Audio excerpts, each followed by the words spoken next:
ഇത്തവണത്തെ ബീഹാർ നിയമസഭാ തെരഞ്ഞെടുപ്പ് സമയത്ത് രാഷ്ട്രീയ നിരീക്ഷകരും അതുപോലെ തന്നെ തെരഞ്ഞെടുപ്പിനെ ഗൗരവത്തോടു കൂടി നോക്കിക്കാണുന്നവരുമൊക്കെ ഈ വളരെ ആകാംക്ഷയോടുകൂടി കാത്തിരുന്ന ഒരു കാര്യമുണ്ട്. എന്തായിരിക്കും PK എഫക്റ്റ് അഥവാ പ്രശാന്ത് കിഷോറിൻ്റെ പാർട്ടിയായ ജൻ സുരാജ് പാർട്ടിയുടെ എഫക്റ്റ്? തെരഞ്ഞെടുപ്പ് ഫലം വന്നു, വോട്ടെണ്ണൽ കഴിഞ്ഞു. വോട്ടെണ്ണൽ കഴിഞ്ഞ ദിവസം തന്നെ നമുക്ക് മനസ്സിലായി പ്രശാന്ത് കിഷോറിൻ്റെ പാർട്ടിക്ക് ഒരിടത്തും വിജയിക്കാൻ വേണ്ടി കഴിഞ്ഞിരുന്നില്ല എന്ന്. ഒരിടത്തും വിജയിക്കാൻ വേണ്ടി കഴിയാത്തതിനാൽ തന്നെ പ്രശാന്ത് കിഷോറിൻ്റെ പാർട്ടിക്ക് എത്ര ശതമാനം വോട്ട് ലഭിച്ചു എന്ന് തെരഞ്ഞെടുപ്പ് കമ്മീഷൻ്റെ വെബ്സൈറ്റിൽ ഔദ്യോഗികമായി രേഖപ്പെടുത്തുകയൊന്നും ചെയ്തിട്ടില്ലായിരുന്നു. ഇന്നലെ പൂർണ്ണമായും ഫലം പുറത്തു വന്നു. ഈ തെരഞ്ഞെടുപ്പ് കമ്മീഷൻ്റെ വെബ്സൈറ്റിൽ നമ്മൾ പരിശോധിക്കുമ്പോൾ ചില രസകരമായ വസ്തുതകൾ ഇപ്പോൾ വ്യക്തമാക്കുകയാണ്. PK എഫക്റ്റ് എങ്ങനെ പ്രവർത്തിച്ചു എന്നത്. ബീഹാറിലെ 238 സീറ്റുകളിലായിരുന്നു പ്രശാന്ത് കിഷോറിൻ്റെ പാർട്ടി മത്സരിച്ചിരുന്നത്.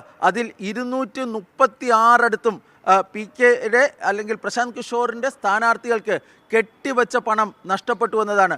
2 മാത്രമാണ് കെട്ടിവെച്ച പണം ലഭ്യമായിരിക്കുന്നത്. ബീഹാറിലെ ഒരു മണ്ഡലത്തിൽ മാത്രം, അതായത് മർഹാമ മണ്ഡലത്തിൽ മാത്രമാണ് പ്രശാന്ത് കിഷോറിൻ്റെ സ്ഥാനാർത്ഥിക്ക് 2ാം സ്ഥാനത്തെത്താൻ വേണ്ടി കഴിഞ്ഞത്. 115 പ്രശാന്ത് കിഷോറിൻ്റെ പാർട്ടിക്ക് 3ാം സ്ഥാനത്ത് എത്താൻ മാത്രമേ കഴിഞ്ഞുള്ളൂ. ഇതിൽ ഈ കെട്ടിവെച്ച ഈ തുക നഷ്ടപ്പെട്ടവരുടെ സ്ഥാനാർത്ഥികളുടെ എണ്ണമൊക്കെ വളരെ കൂടുതലാണ് എങ്കിലും മറ്റൊരു പ്രധാനപ്പെട്ട ഒരു ഫാക്ടർ കൂടി നമ്മളിവിടെ പറയേണ്ടതായുണ്ട്. അതായത് പ്രശാന്ത് കിഷോറിൻ്റെ പാർട്ടിക്ക് അത്ര സ്വാധീനം ഒന്നും ചെലുത്താൻ വേണ്ടി കഴിഞ്ഞില്ല എന്ന് നമുക്ക് പറയാൻ വേണ്ടി കഴിയില്ല.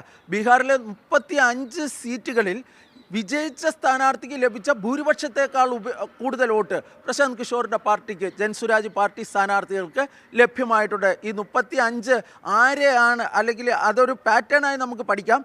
ഈ ഏതെങ്കിലും ഒരു മുന്നണിയെ മാത്രമായിരുന്നില്ല പ്രശാന്ത് കിഷോറിൻ്റെ സ്ഥാനാർത്ഥികൾ പിടിച്ച വോട്ട് ബാധിച്ചതെന്ന് നമുക്ക് പറയാൻ വേണ്ടി കഴിയില്ല. കാരണം ഈ 35 19 വിജയിച്ചത് NDA സ്ഥാനാർത്ഥികളാണ്. 14 ഈ മഹാസഖ്യത്തിൻ്റെ സ്ഥാനാർത്ഥികൾ വിജയിച്ചിരിക്കുന്നത്.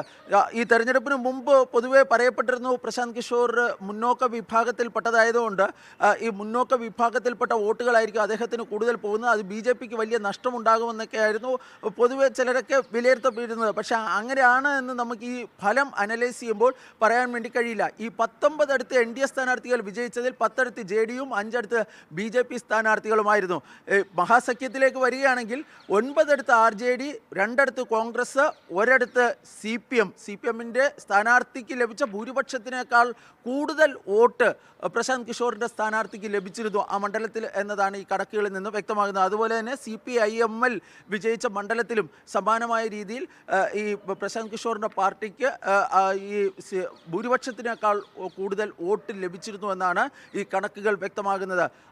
പ്രശാന്ത് കിഷോറിനെ ഈ തെരഞ്ഞെടുപ്പിൽ നമുക്ക് ഇങ്ങനെ കൺക്ലൂഡ് ചെയ്യാം, പ്രശാന്ത് കിഷോറിൻ്റെ സ്ഥാനാർത്ഥികൾക്ക് വലിയൊരു ഗെയിം ചേഞ്ചർ ആകാനൊന്നും പറ്റിയില്ല. പക്ഷേ ചില മണ്ഡലങ്ങളിൽ, ബീഹാറിലെ 243 അംഗ നിയമസഭയിൽ ചില മണ്ഡലങ്ങളിൽ ഇവർക്ക് ഒരു ചെറിയ എഫക്റ്റ് ഉണ്ടാക്കാൻ വേണ്ടി സാധിച്ചിരുന്നു. അത് പക്ഷേ വളരെ ചെറിയ എഫക്റ്റാണ് എന്ന് വേണം പറയാൻ വേണ്ടി കഴിയുന്നത്. ഇനി ഇവിടെ നിന്ന് പ്രശാന്ത് കിഷോർ എങ്ങോട്ട് പോകും, അല്ലെങ്കിൽ അദ്ദേഹത്തിൻ്റെ ജൻസുരാജ് പാർട്ടിയുടെ ഭാവി എന്തായിരിക്കും എന്നതൊക്കെ വലിയ ചോദ്യചിഹ്നമായി വന്നിരിക്കുകയാണ്. ഇതുവരെയും അദ്ദേഹത്തിൻ്റെ ഭാഗത്ത് നിന്ന് ഒരു ഔദ്യോഗികമായ പ്രതികരണം ഉണ്ടായിട്ടില്ല.